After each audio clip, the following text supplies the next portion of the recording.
Delhi public स्कूलचे सिवूड मधील Delhi public शाळा आहे त्या शाळेचे 2 ड्रायव्हर बस ड्रायव्हर हे गांजा पिताना रंगेहात पकडले गेलेले आहेत।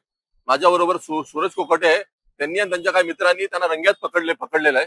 आणि त्यानंतर त्या दोन्ही बस ड्रायव्हरला हे शाळा प्रशासनाकडे घेऊन गेले आणि शाळा प्रशासनाने त्यांना दमही दिलाय आणि त्यांना जाबही विचारलेला आहे आणि त्यानंतर हे दोन्ही ड्रायव्हर पळून गेलेले आहेत।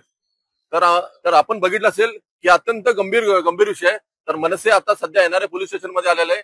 आम्ही आता सध्या वरिष्ठ पोलीस निरीक्षक यांची भेट घेतलेली आहे आणि आम्ही मागणी केलेली आहे की हे दोन्ही बस ड्रायव्हर यांच्यावरती गुन्हा दाखल करावा, त्याचप्रमाणे जे बसचे कंत्राटदार आहेत त्यांच्यावर गुन्हा दाखल करावा आणि शाळा प्रशासन आहे त्यांच्यावरही गुन्हा दाखल करावा। आपण बघितलं असेल की काही महिन्यांपूर्वी की दिल्ली पब्लिक स्कूलच्या एका 5 वर्षाच्या मुलावरती एका बस ड्रायव्हरने लैंगिक अत्याचार केले होते आणि त्यावेळी ही डीपीएस शाळेमध्ये खूप मोठं जन आंदोलन उभं झालं होतं आणि त्यावेळी शाळेच्या तमाम पालकांनी आरोप केला होता की तो जो बस ड्रायव्हर आहे तो गांजाचं सेवन करायचा, पण त्याची त्यावेळी शहानिशा झाली नाही आणि त्या बाबीचं आपण बघितलं की शाळा प्रशासनाने हे इन्कार केला होता। पण आता ह्या गोष्टी समोर आलेल्या आहेत। तर आमचं म्हणणं आहे आणि त्यावेळी सर्व पालकांची हीच मागणी होती की ह्या ढिसाळ कारभाराला जे जबाबदार आहेत मुख्याध्यापक, त्या मुख्याध्यापकांचं निलंबन व्हावं। पण जे मुजोर शाळेचं वरिष्ठ व्यवस्थापक पण आहे त्यांनी त्या मुख्याध्यापकाच्या पाठीशी उभे राहिले, त्यामुळे ते मुख्याध्यापक अजूनही तसेच आहेत।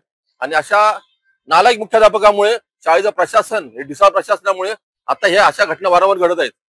तर आमचं म्हणणं आहे की ह्या शाळेचे जे मुख्याध्यापक आहेत त्यांच्यावरही गुन्हा दाखल व्हावा आणि जे जुनं प्रकरण आहे ते जे पॉस्कोचं प्रकरण आहे त्या प्रकरणातही या शाळेच्या मुख्याध्यापकावरती गुन्हा दाखल व्हावा।